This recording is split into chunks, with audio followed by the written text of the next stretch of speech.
At the end of your mission, you talk about if we happen to fix U.S. healthcare system while doing it even better, what's broken?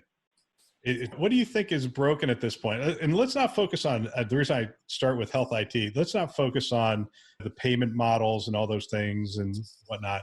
Let's try to focus on the technology aspects of it.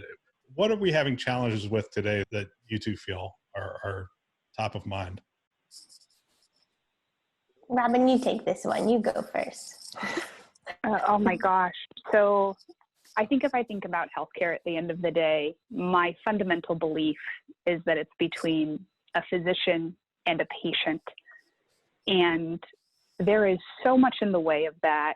You mentioned a couple things, and we won't go into those weeds, Bill, because we can do that for hours. That's what we do in our day job. But if I think about healthcare in those terms, it should really be a hub and spoke. And that hub is the patient, their family, their care partners for whatever is going on, whether it's an ear infection for a child, a cancer diagnosis for an ailing adult, COVID.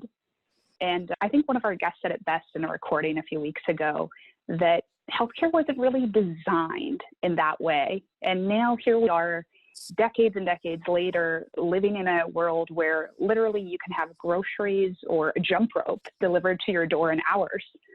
And people expect that same sort of relationship with a physician or healthcare.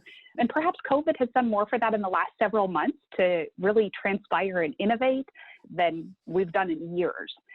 But to me, I feel like we can't put the patient at the center enough. And if I think about health IT in particular, my personal kind of rub for me is when someone has a solution for something and doesn't really understand the problem. And we see a lot of that. People show up, and we hear about it a lot from guests and VC people and others in healthcare, that we don't have the patient at the center. You got a lot of people with a lot of great solutions, but they don't know what the problem is that they're solving, or they don't understand it well enough to even get to market.